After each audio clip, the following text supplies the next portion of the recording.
और आप सबका स्वागत है कोचिंग जंक्शन पे। आप लोग कैसे हैं? ठीक हैं? स्वास्थ्य का ध्यान रखिए। और आज हम लोग इतिहास में मौर्य साम्राज्य को देखा जाए। मौर्य साम्राज्य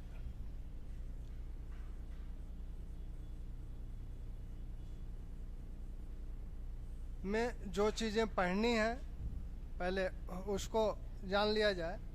एक तो मौर्य साम्राज्य के शासकों के विषय में, मौर्य साम्राज्य के संस्थापक चंद्रगुप्त मौर्य, बिंदुसार, अशोक, अशोक के उत्तराधिकारी, यानी मौर्य साम्राज्य की राजनीतिक व्यवस्था, और इसके बाद मौर्य साम्राज्य की प्रशासनिक व्यवस्था, फिर इसकी आर्थिक व्यवस्था, और फिर मौर्य साम्राज्य की सांस्कृतिक व्यवस्था।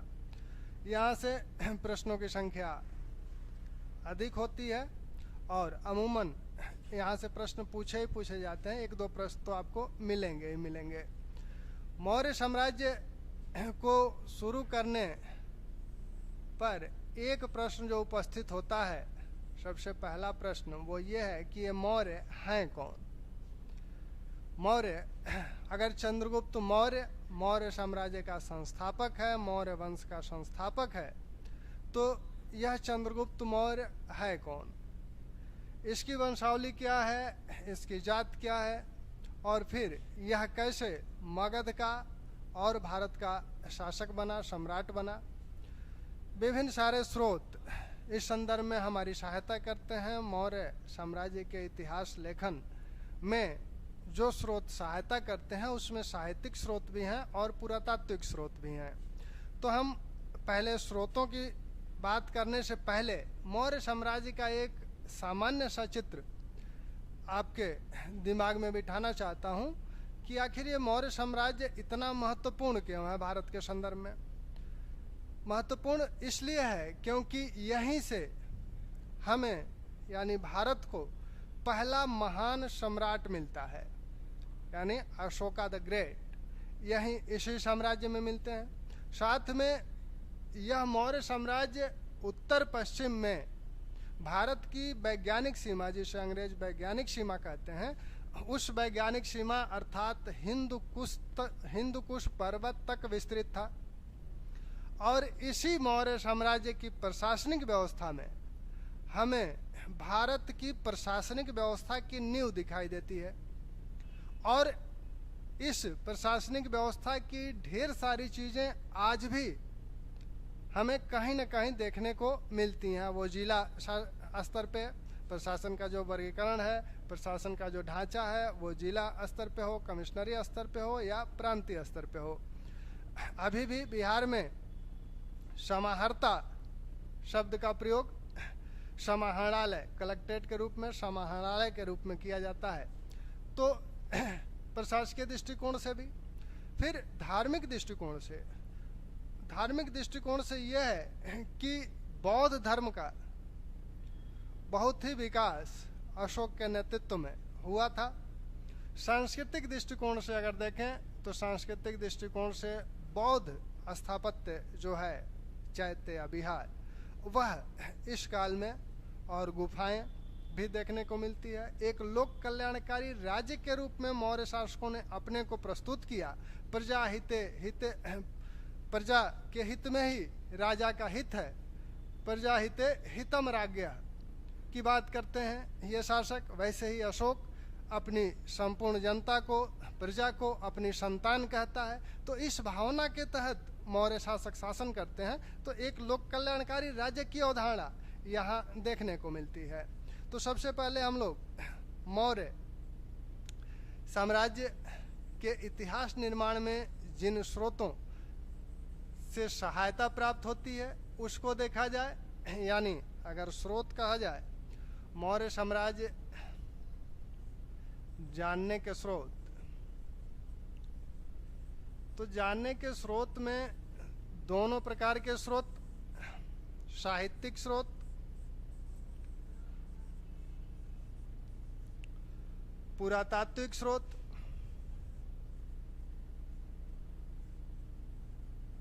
साहित्यिक स्रोत में भी 3 प्रकार के स्रोत, ब्राह्मण साहित्य,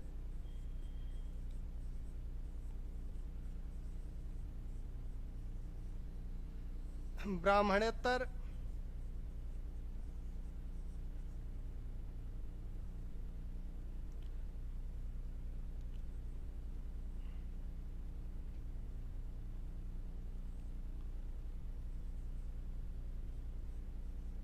और लौकिक साहित्य।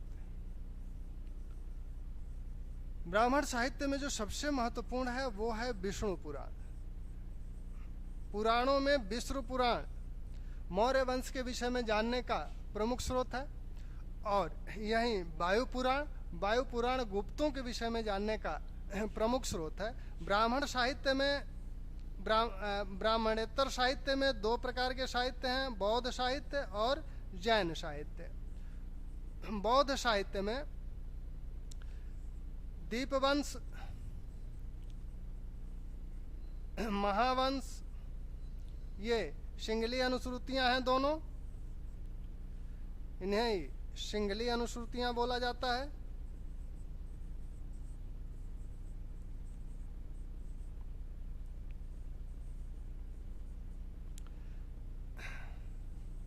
दिव्योदन,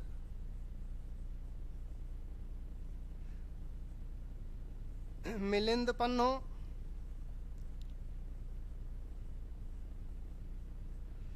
तिब्बती लेखक तारानाथ। जैन साहित्य में सबसे महत्वपूर्ण जो ग्रंथ हैं मौर्यों के विषय में जानने के, ये परिशिष्ट पर्वन, हेमचंद्र ने इसे लिखा।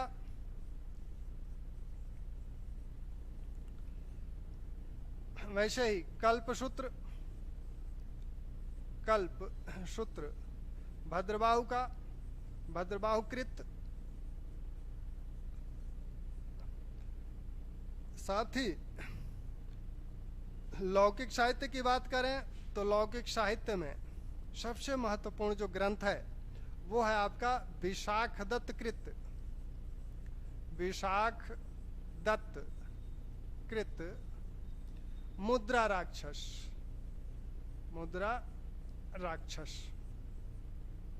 साथ में अन्य जो ग्रंथ हैं लौकिक साहित्य के, विशेषकर जिन्हें हम कहें कि विदेशी स्रोत जो हैं, तो उसमें यवन लेखक, यूनानी लेखक हैं। यूनानी लेखकों में सबसे महत्वपूर्ण मेगास्थनीज है, जिसने मौर्य दरबार में निवास किया था और उसने इंडिका लिखी।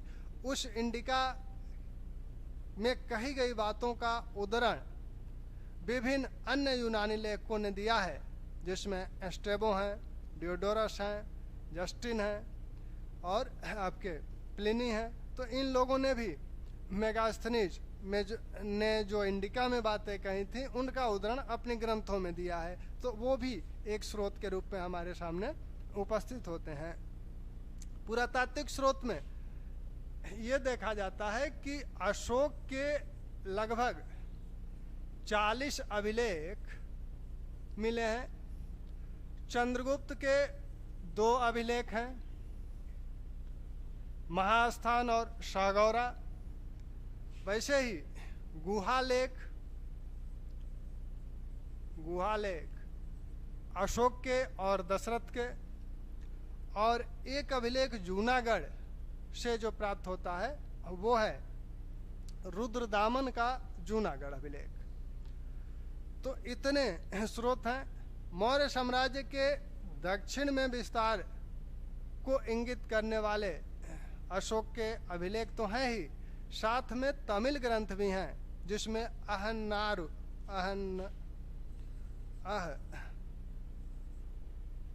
रूर और परडार, इन दोनों, मामूलनार ने इसको लिखा, इसको कपिलर ने लिखा था। तो इसमें भी मौर्यों का दक्षिण के राजाओं पर आक्रमण, अधिकार का उल्लेख हुआ है। तो इस प्रकार ये हमारे स्रोत हैं जिसके विषय में मौर्य साम्राज्य की जानकारी मौर्य साम्राज्य की जानकारी इनसे प्राप्त होती है। अब इसके पश्चात हम लोग आए चंद्रगुप्त मौर्य पर कि चंद्रगुप्त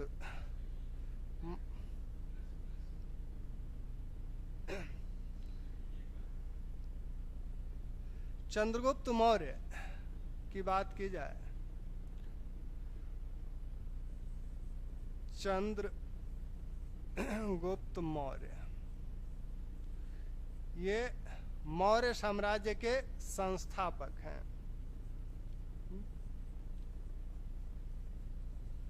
मौर्य साम्राज्य का जो काल है, मौर्य काल जिसे हम कह सकते हैं, यह आपका 322 ईसा पूर्व से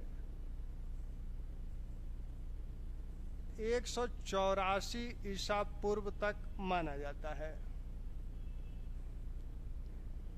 322 ईसा पूर्व में चंद्रगुप्त का राज्याभिषेक हुआ था और अंतिम शासक जो मौर्य साम्राज्य के हैं, मौर्य वंश के, बृहद्रथ, वो 184 ईसा पूर्व तक शासन किए थे। यानी 322 से 184 ईसा पूर्व तक के काल का अध्ययन हम लोग इस टॉपिक के तहत करेंगे। चंद्रगुप्त मौर्य के विषय में या मौर्य वंश के विषय में पुराण और मुद्रा राक्षस ये कहते हैं कि ये शूद्र थे। पुराणों में जो बात कही गई है उसमें यह कहा गया है कि शैशुनाग वंश के पश्चात पृथ्वी पर शूद्रों का राज्य होगा। नंद वंश के शासक शासन करेंगे, वो शूद्र हैं। पुराण हालांकि वर्तमान को भविष्य शैली में कहते हैं, उनकी शैली भविष्य शैली है, वर्तमान की ही बात वो भविष्य शैली में कह रहे हैं। इसलिए ये कंफ्यूजन उत्पन्न होता है कि संभवतः पुराण ये कह रहे हैं कि शैशुनाग वंश के पश्चात शूद्रों का शासन होगा। तो शैशुनाग वंश के पश्चात नंद शूद्र हैं, लेकिन नंद के पश्चात आने वाले सभी वंश शूद्र नहीं हैं। दूसरी बात, विशाखदत्त का मुद्रा राक्षस जो कहता है वो भी साफ साफ कहता है कि मौर्य शूद्र हैं। लेकिन बौद्ध ग्रंथ और जैन ग्रंथ क्या कहते हैं? बौद्ध और जैन ये कहते हैं कि मौर्य क्षत्रिय हैं। बौद्ध ग्रंथ महाबोधि वंश कहता है कि चंद्रगुप्त नरेंद्र कुल से संबंधित है, यानी वह राजकुल से संबंधित है। वहीं महावंश कहता है कि चंद्रगुप्त पिपलीवन के मौर्य क्षत्रिय वंश से है। पिपलीवन में जो मौर्य क्षत्रिय थे वहीं से चंद्रगुप्त आया है। तो बौद्ध ग्रंथ इसे क्षत्रिय कहते हैं, जैन ग्रंथ भी इसे, परिशिष्ट परमन भी इसे क्षत्रिय कहता है। अधिकांश इतिहासकारों का भी जो मत है वह यही है कि मौर्य क्षत्रिय थे।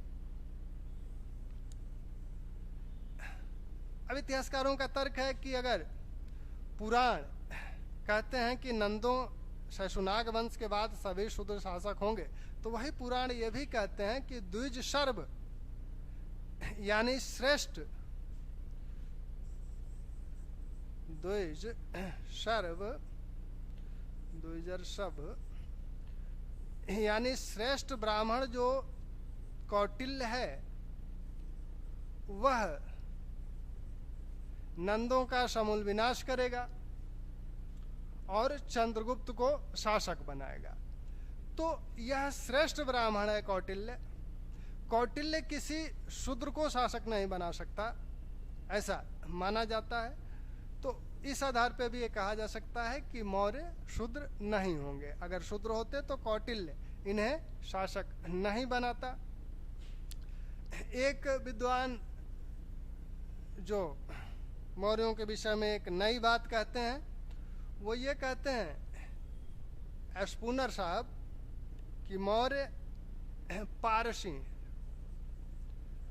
इस मत को ध्यान रखिएगा कि मौर्य पारसी। ठीक। तो मौर्यों के वंश के संदर्भ में तीन तरह की बातें आती हैं, पुराण और मुद्रा राक्षस कहते हैं कि ये शूद्र हैं। वहीं बौद्ध और जैन ग्रंथ कहते हैं कि ये क्षत्रिय हैं, यही सर्वाधिक मान्य मत भी है। और एस्पूनर कहते हैं कि ये पारसी हैं। तो मौर्यों की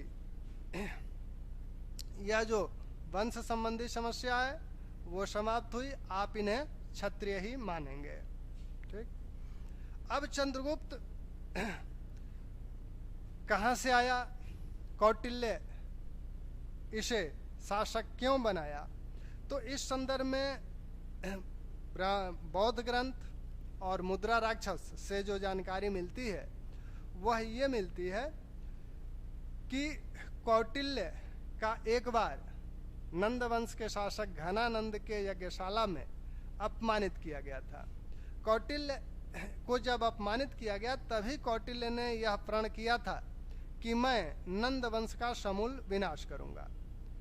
नंद वंश धनानंद के जो मंत्री थे शक्टार, उनके षड्यंत्रों से कौटिल्य अपमानित हुआ। जब वो अपमानित होकर जा रहा था तब मार्ग में उसे चंद्रगुप्त नामक बालक मिला था।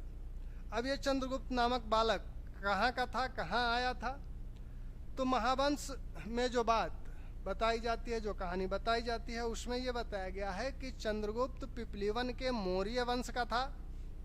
और पिपलीवन के यह जो मौर्य वंश का है तो इसके पिता मौर्य वंश के मुखिया थे और एक स्थानीय युद्ध में वो मारे गए थे।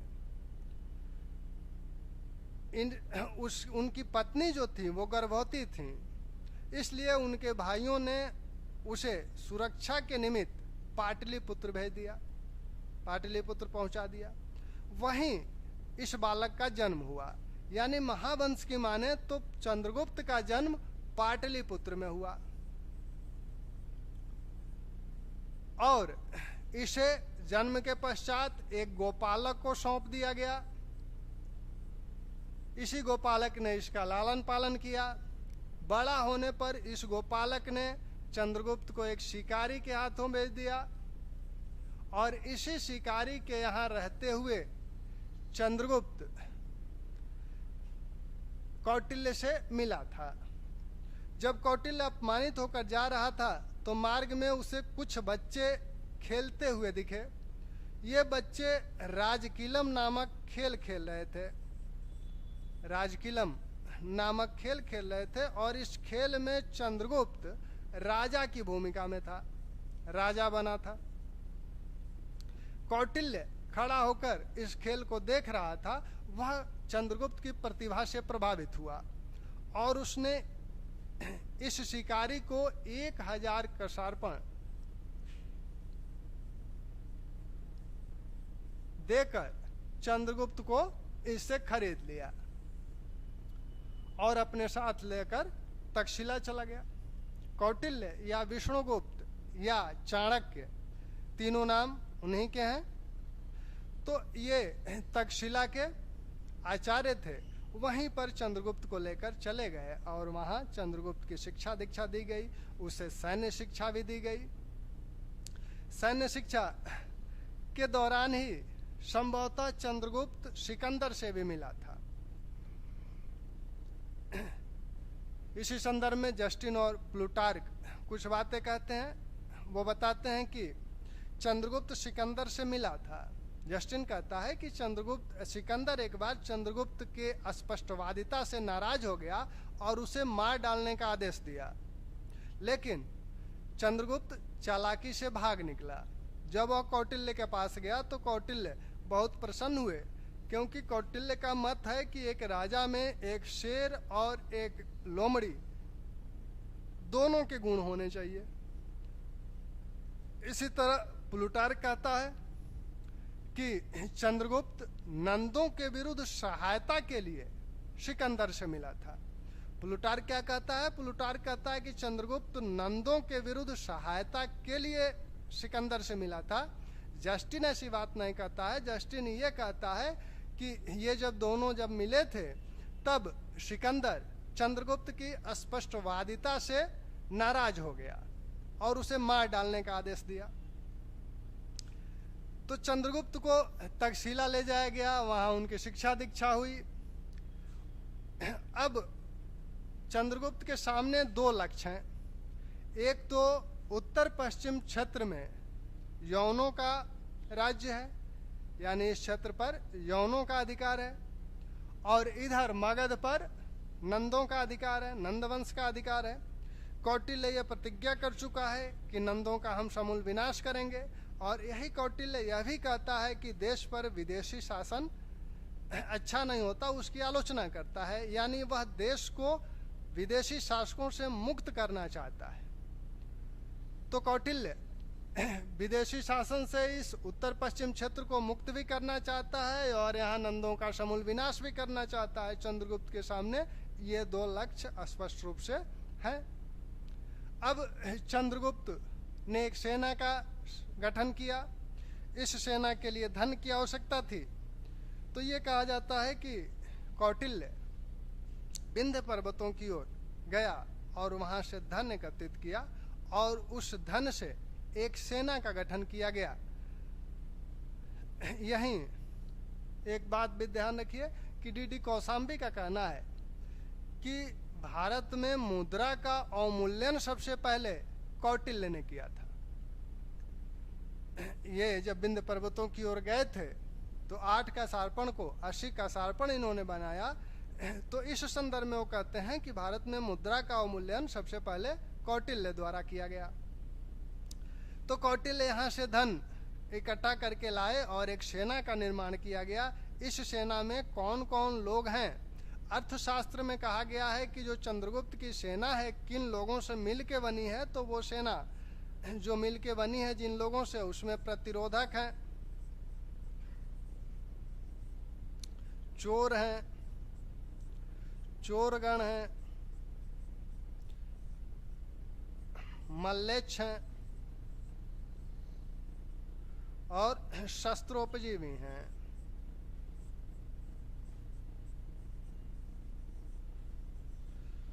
गणराज्यों के संदर्भ में तो ये जो प्रतिरोधक, चोर, चोरगण, मल्लेच्छ, आटविक, इतने लोगों से मिलकर ये सेना बनी हुई है। इसी सेना को देखकर जस्टिन ने कहा था कि चंद्रगुप्त की सेना क्या है? डाकुओं का गिरोह है। डाकुओं का गिरोह किसने कहा? जस्टिन ने कहा था चंद्रगुप्त की सेना के विषय में। और अर्थशास्त्र में बताया गया है कि इतने लोग से मिलके, मतलब इस सेना में ये सभी थे। यह जो शस्त्रोपजीवी हैं, इनके विषय में आपने गणराज्यों में देखा होगा कि कौटिल्य 2 प्रकार के गणराज्यों की बात करता है।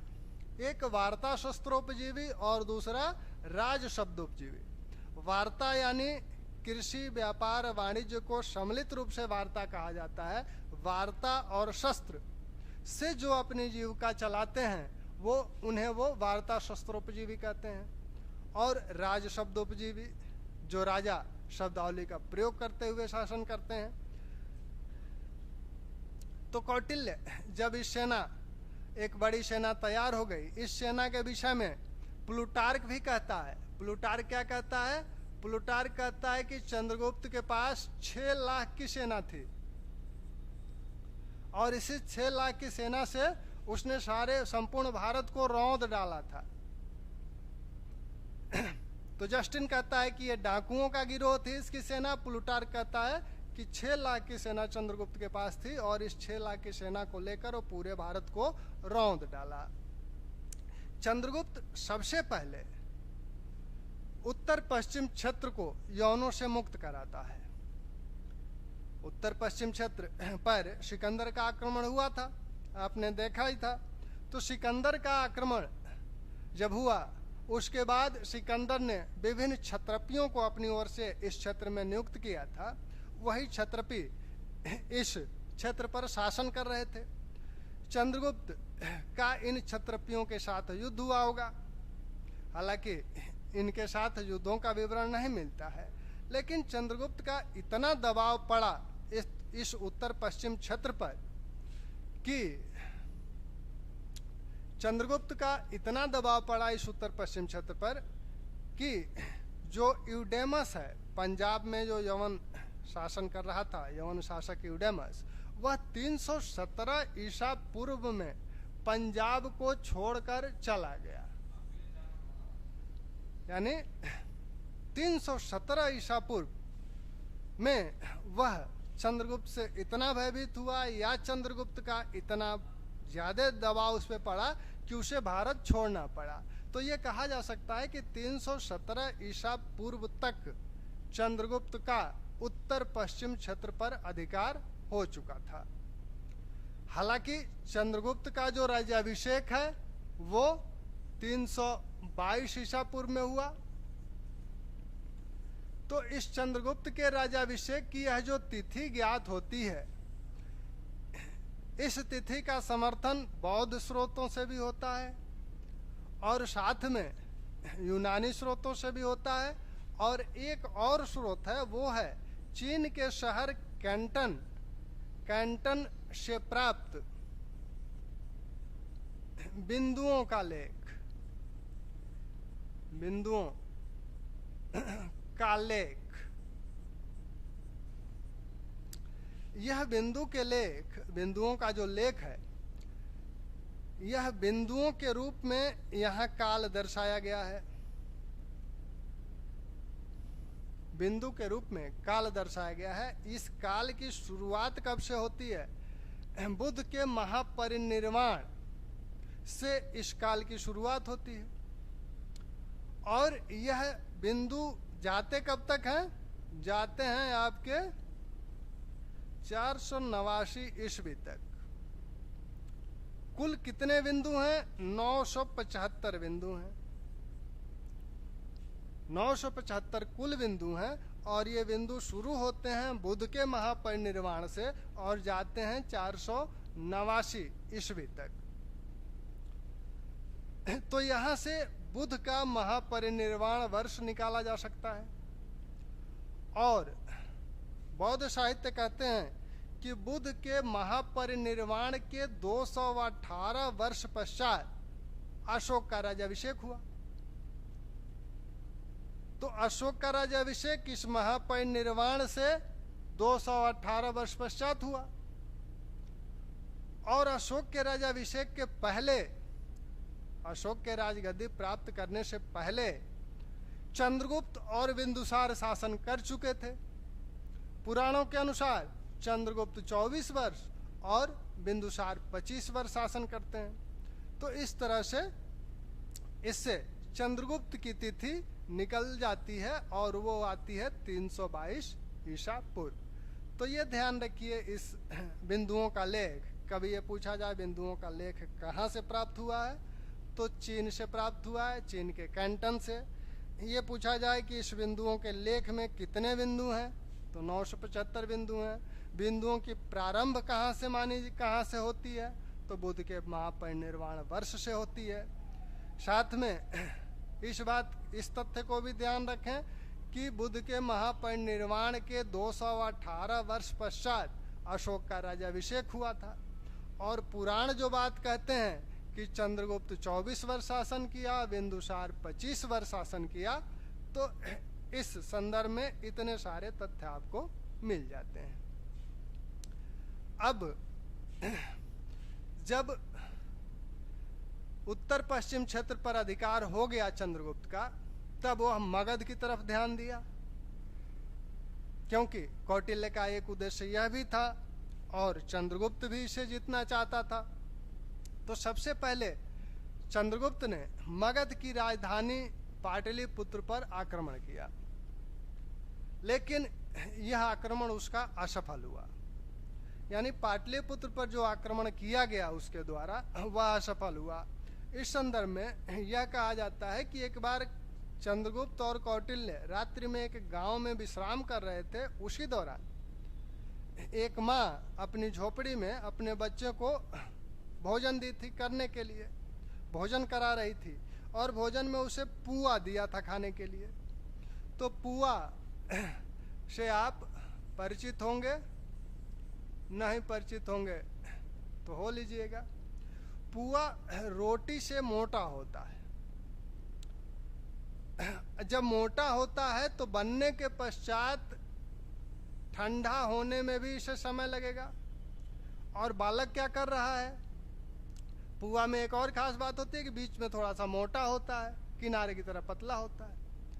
तो बालक क्या कर रहा है, वो बीच में से ही तोड़ के उसे खाना चाह रहा है, लेकिन हाथ जल रहा है, खा नहीं पा रहा है।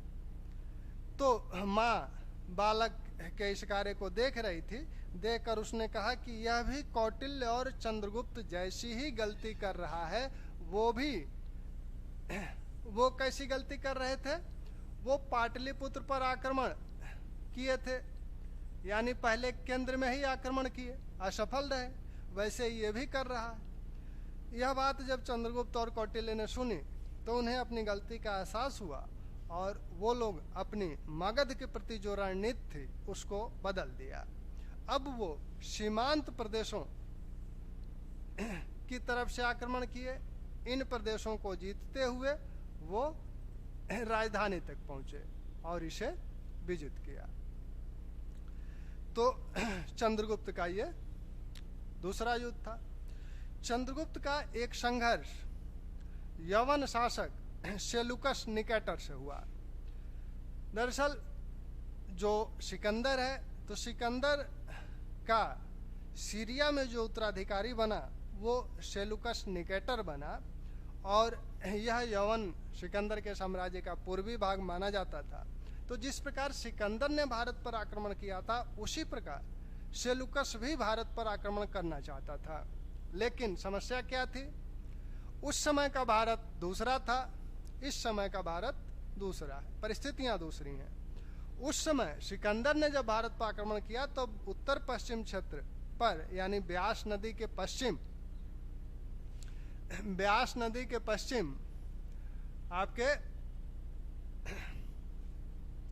कई सारी, इधर इस क्षेत्र पर कई सारी जनजातियां थीं, कई सारे राज्य थे। तो कुल इस क्षेत्र में 28 राज्य हैं। इस क्षेत्र में कुल 28 राज्य हैं। यहाँ कुल 28 राज्य हैं। जैसा कि राय चौधरी कहते हैं कि जब सिकंदर भारत पर आक्रमण किया उस समय उत्तर पश्चिम क्षेत्र में 28 राज्य थे।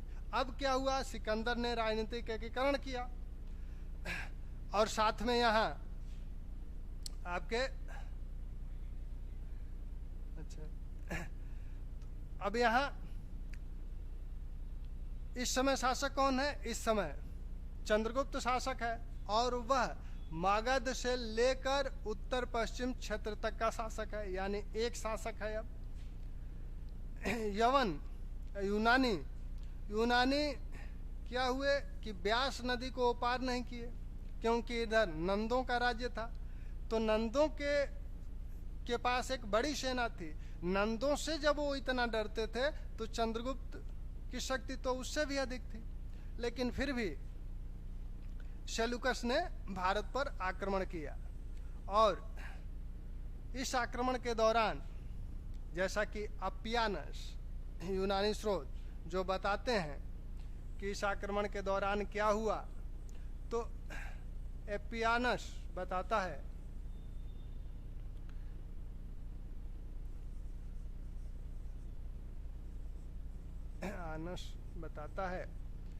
कि दोनों के बीच युद्ध हुआ, सिकंदर और सेलुकस निकेटर के बीच।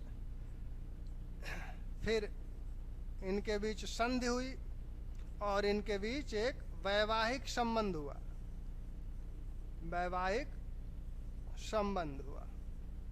ये बात अपियानस बताता है कि दोनों के बीच युद्ध हुआ, फिर संधि हुई और एक वैवाहिक संबंध हुआ। इसी संदर्भ में एस्ट्रेबो भी कुछ बातें बताता है। एस्ट्रेबो बताता है कि यह जो संधि हुई थी, इस संधि में क्या क्या हुआ था, संधि में क्या क्या हुआ था, ये एस्ट्रेबो बताता है। दोनों के बीच जो युद्ध हुआ था वो 305 ईसा पूर्व में हुआ था। सेलुकस निकेटर, निकेटर का मतलब विजेता होता है, तो सेलुकस निकेटर और चंद्रगुप्त के बीच जो युद्ध हुआ था वह आपका 305 ईसा पूर्व में हुआ था। अप्पियानस कहता है कि इनमें युद्ध हुआ, इसके बाद संधि हुई और इन दोनों के बीच एक वैवाहिक संबंध स्थापित हुआ। जो संधि हुई उसके विषय में स्ट्रेबो बताता है कि क्या हुआ, तो वो कहता है कि सेलुकस ने अपना 4 प्रांत चंद्रगुप्त को दिया और चंद्रगुप्त ने 500 हाथी सेलुकस को दिया, 500 हाथी सेलुकस को दिया। और स्ट्रेबो ही बताता है कि सेलुकस ने अपना एक दूत मेगास्थनीज को चंद्रगुप्त के दरबार में भेजा। तो इस संधि में इतनी बातें हुई। सेलुकस 4 प्रांत देता है किसको?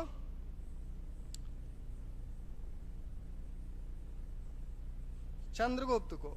तो 4 प्रांत जो देता है, ये 4 प्रांत कौन कौन हैं? यह सेलुकस जो 4 प्रांत देता है इसमें अराकोसिया, अराकोसिया का मतलब है कंधार, और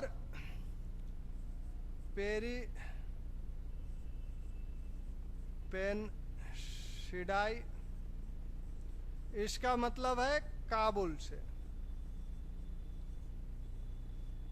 एरिया इसका मतलब है हेरात से, और जेड्रोसिया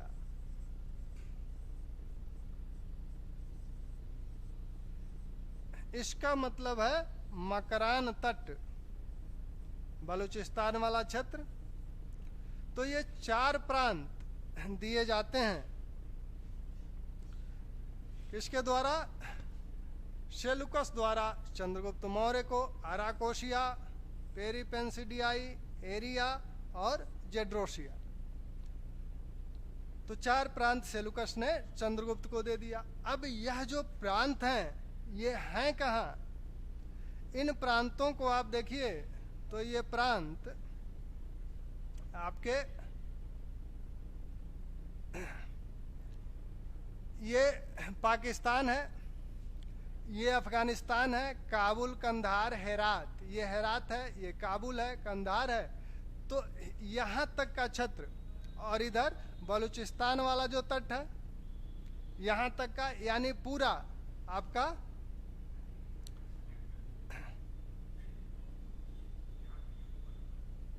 अच्छा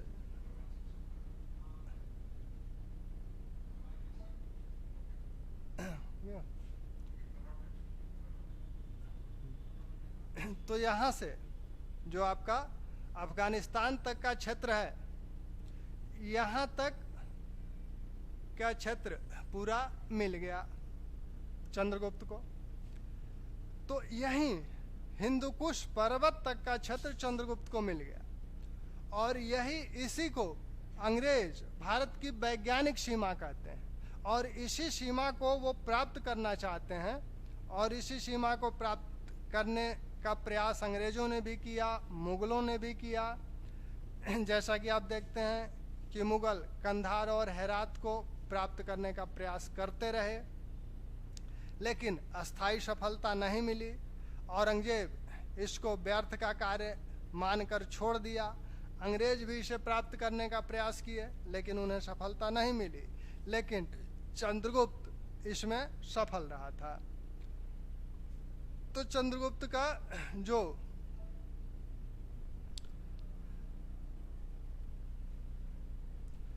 चंद्रगुप्त ये जब प्रांत प्राप्त कर लिया, तो अब उसे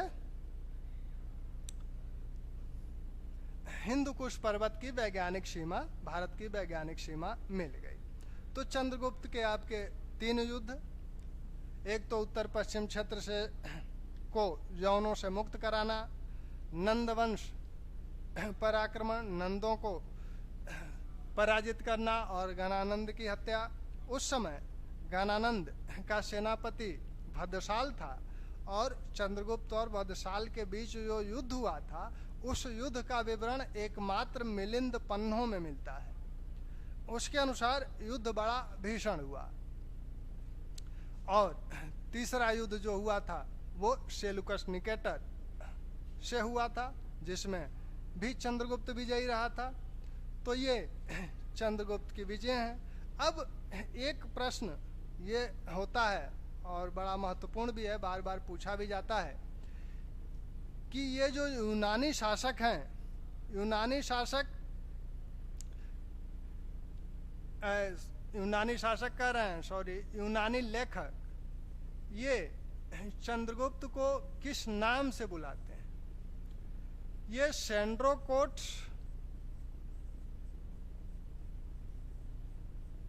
और एंड्रोकोट्स,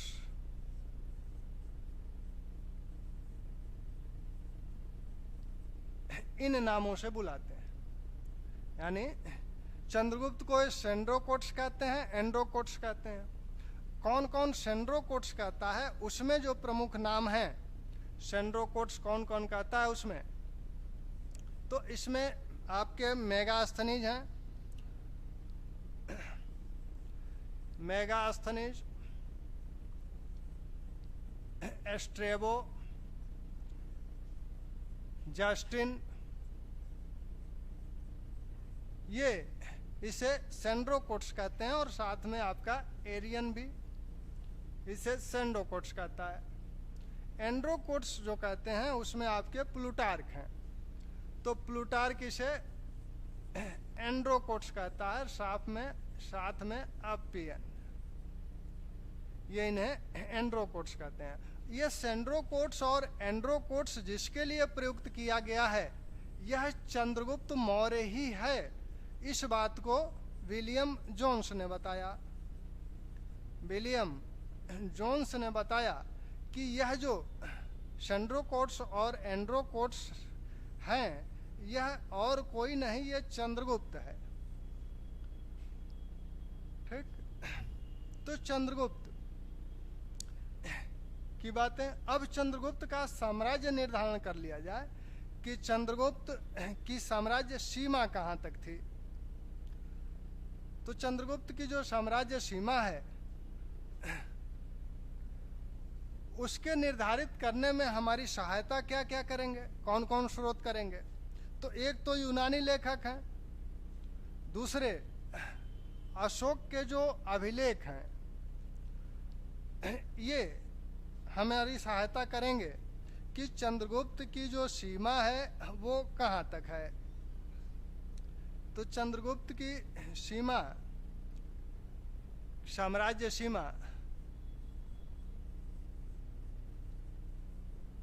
सीमा का निर्धारण किया जाए तो इसमें ये देखा जाता है कि चंद्रगुप्त उत्तर पश्चिम में हिंदुकुश पर्वत,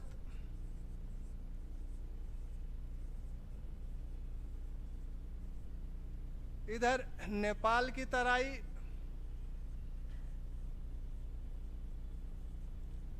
इधर गुजरात, महाराष्ट्र,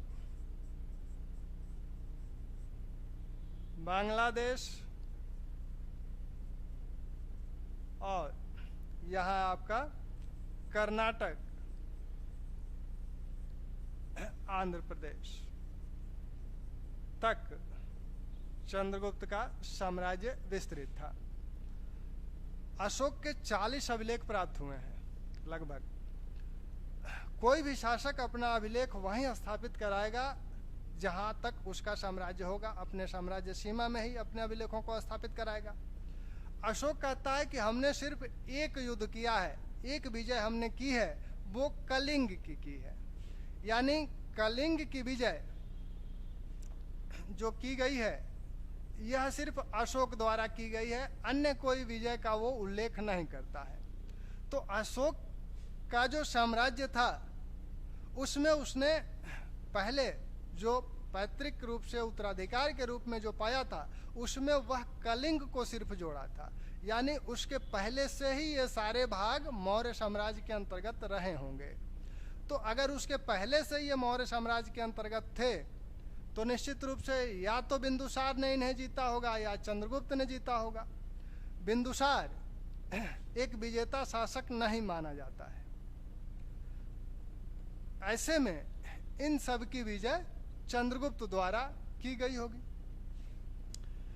तो चंद्रगुप्त को ही ये माना जाता है कि उसने यह साम्राज्य स्थापित किया था जिसमें आगे चलकर अशोक ने कलिंग को सम्मिलित कर लिया। यहाँ से आपने हिंदुकुश पर्वत तक की बात जो देखी वो संधि में जो 4 प्रांत दिए गए हैं उससे ये प्रमाणित हो जाता है। साथ में अशोक के जो अभिलेख हैं, सरेकुना अभिलेख कंधार से पाया गया है, लघमान अभिलेख काबुल से पाया गया है, इधर आपका मनशहरा शहबाजगढ़ी अभिलेख है, फिर कालसी अभिलेख देहरादून से प्राप्त है और गुजरात से गिरनार अभिलेख उसका प्राप्त है और यहीं गुजरात से रुद्रदामन का जूनागढ़ अभिलेख प्राप्त है। इस रुद्रदामन के जूनागढ़ अभिलेख में चंद्रगुप्त और अशोक दोनों का उल्लेख एक साथ किया गया है।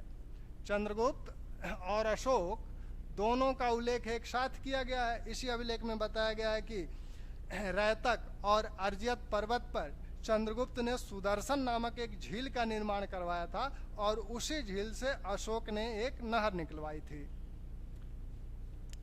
यहाँ गुजरात के नीचे आए महाराष्ट्र में सोपारा से अशोक का अभिलेख प्राप्त होता है और इधर कर्नाटक तथा आंध्र प्रदेश में देखें तो अशोक के सर्वाधिक लघु शिलालेख जो प्राप्त होते हैं वो आपके कर्नाटक से प्राप्त होते हैं। वो ब्रह्मगिरी हो, सिद्धपुर हो, जटिंग रामेश्वर हो, नेतूर हो, उड़ेगोलम हो, ये सारे अभिलेख आपके कर्नाटक से हैं। राजवुल मंडगिरी अभिलेख आपका आंध्र प्रदेश से है। एरुगुड़ी अभिलेख आपका आंध्र प्रदेश से है। यहाँ बांग्लादेश से एक अभिलेख प्राप्त होता है महास्थान अभिलेख। महास्थान यह चंद्रगुप्त का अभिलेख जिसमें राशनिंग प्रणाली की भी बात की गई है। तो अभिलेखों की जब बात होगी तो वहां इसका जिक्र होगा। नेपाल की तराई से भी अशोक के अभिलेख प्राप्त हुए हैं, निगलीवा और रुमंदेई अभिलेख। तो इस प्रकार अशोक के इन अभिलेखों से भी चंद्रगुप्त और अशोक की सीमा का निर्धारण किया जाता है। तो यह चंद्रगुप्त और चंद्रगुप्त से संबंधित कुछ बातें हैं। अब इस साम्राज्य को देखकर चंद्रगुप्त के विषय में कुछ लोगों ने कुछ ग्रंथों में कुछ बातें कही गई हैं। जैसे आपका महावंश में कहा गया कि यह सकल जम्बूद्वीप का शासक था। यह सकल जम्बूद्वीप का शासक है। वैसे ही मुद्रा राक्षस में कहा गया है चतुः समुद्र पर्यंत, चतुः समुद्र पर्यंत तक इसका साम्राज्य विस्तृत है। तो ये चंद्रगुप्त से संबंधित कुछ बातें रहीं और बातें फिर आगे कंटिन्यू रखी जाएंगी। अपना ध्यान रखिए और अपनों का ध्यान रखिए।